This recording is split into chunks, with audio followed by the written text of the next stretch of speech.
Hey, how's it going? Christian Lee here. Welcome to another video. In this one, I thought I'd share with you a conversation that I had online with one of my previous students.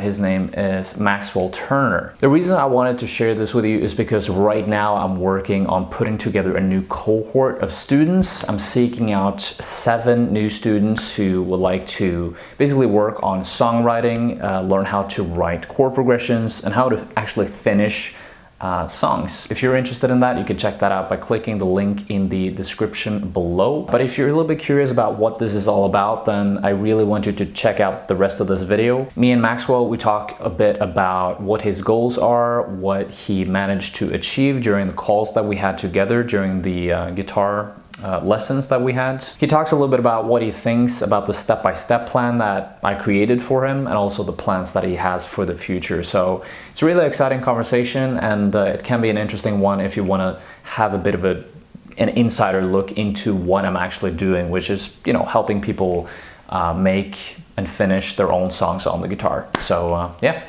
without further ado, here's the conversation. So yeah, man, thanks for being here.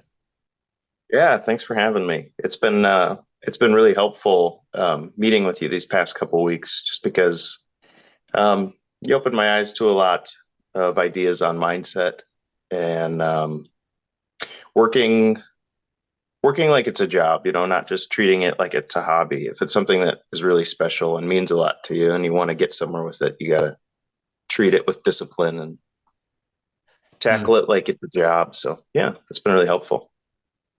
Yeah, that's awesome, man.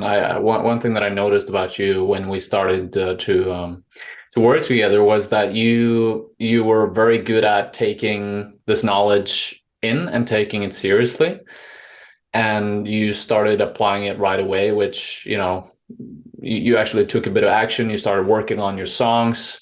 We analyzed one of the songs that you're a big fan of, and then Hmm. and then you took that back to what you were working with, and then you implemented that into your music, which is really cool. So could you maybe tell us a little bit about that?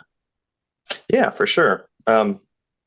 So we examined "I the Swan" by The Sounds of Animals Fighting. It's a song that I really liked the dynamics for. And I'd always wanted to make something that had a similar dynamic feel.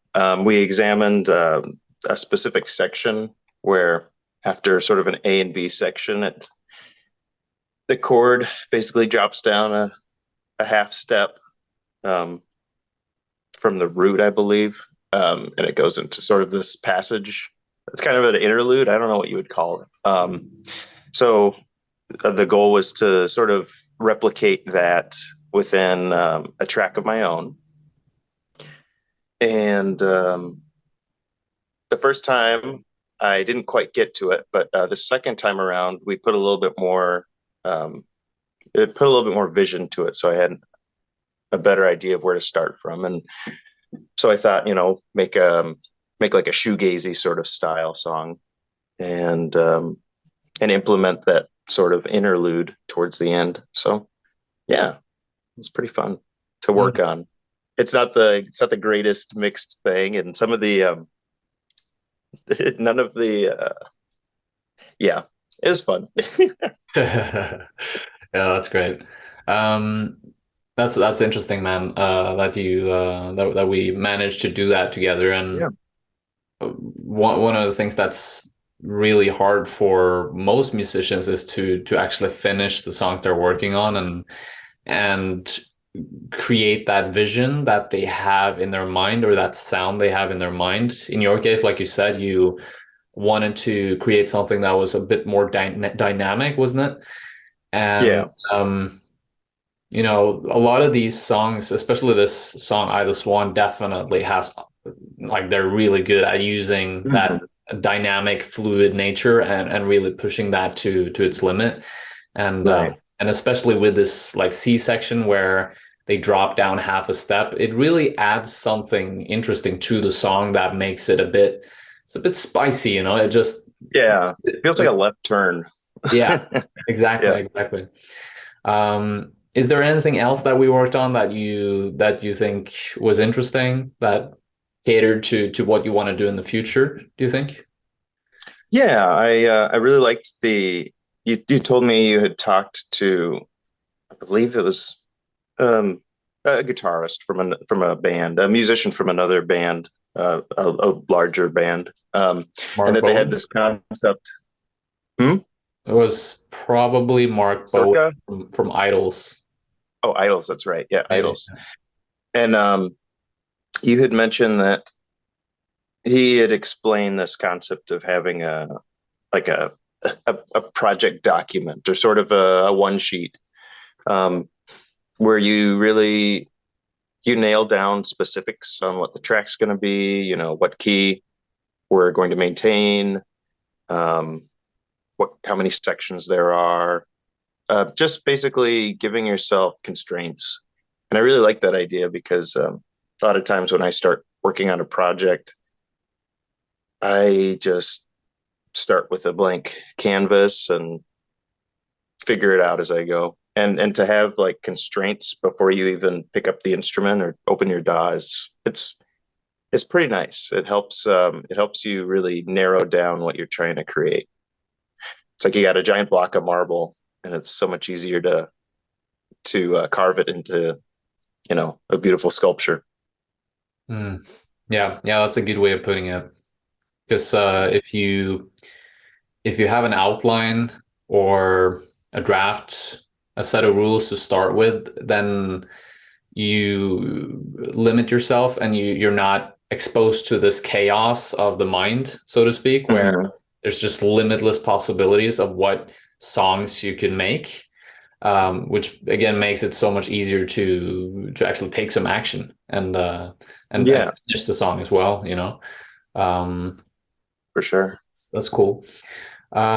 We also created this three-step system. I don't know if you remember like all the details of that, but the first part was creating a mindset, building Yep. a micro habit, kind of building a practice habit was the second step. And then the third step was to learn to practice efficiently, basically. We tackled mostly the first and the second step. Um, Mm-hmm. what are your thoughts on that, those steps? Yeah, I think that they're very important. I think mindset is honestly the most important thing to have, um, for specific people. I'm sure there are some people that can go in with no mindset at all and they can get something amazing done, but I'm not one of those. Um, yeah, the mindset is so important because if you don't have um, if you don't have the mental wherewithal or drive, I suppose, to really put yourself out there and get the work done, then you're going to get distracted with something else, um, or you're going to get stuck, and you're not going to get yourself out of your stuck point. You'll move on to something new. So yeah, mindset is really important. Micro habits are great because as we talked about, to build a habit, you got to start somewhere. And having the habit of practicing and playing and writing and recording, that all needs to come from somewhere. So if you start with a micro step, each day, whether that's picking your guitar up for 5 minutes or just taking a couple minutes to write some poetry or something down in a book, whatever it takes, um, just to sort of exercise that habit muscle. And eventually, it'll become second nature. It'll just be something you're doing all the time. Right. Yeah, it's that stuff is really important, and I think we've been doing a lot of different things. We've also you know, I don't know if you remember, but I asked you at one point, like, in what ways are you going to celebrate if you manage to Mm-hmm. take action, and in what ways are you going to punish yourself? And I think looking at the consequences of what you're doing is really important as well, since it's very easy to you know always think like, yeah, not I've been doing all this and it's still not enough, like we Mm-hmm. start writing a song, like you maybe have a beginning, middle, and end, and then you there was one take of guitar that wasn't good enough because you played it slightly out of time, or the Right. guitar was slightly out of tune, and the track is great, like you have a good base of scratch tracks, and maybe like most of it is good for like a proper demo or even like a proper recording. But we have a tendency of seeing like, oh, I can improve this and this and this and this because it's not good enough. But that way of thinking is not very, beneficial to have in the long term. You eventually you'll be so tired of making songs because you always have this like, oh, it's not good enough mentality. Right. And so a better way of going about it is to, ask yourself like, hey, how am I gonna actually celebrate when I, when I Mm-hmm. pull through for myself, and when I finish this thing, or when I finish this one riff that I'm making for this thing, like, am I gonna, like you said, you want to play PlayStation for like shoot out some Yeah. zombies in Resident Evil? Do you Oh yeah. pat yourself on the back and be like, hey, this is fucking great? Or yeah, it's that shit is really important, and it's stuff Mm-hmm. that most artists, they never think about it. So yeah. Wow. Yeah, it's definitely important to reward yourself. And that's something that I think for the longest time I never really tried to reward myself after I'd accomplished something, because I mean, let's be honest, I'm kind of I can be a little bit of a lazy guy. So I feel like I'm rewarding myself all the time, but without any, I haven't accomplished anything, just sort of procrastinating sort of stuff. Yeah, So yeah. Well, it's that's good why to that's it's why good to you limit those. that's Yeah. why you gotta have the Hmm. punishment as well. Like it's Yeah. both. Like you gotta have both. Yeah.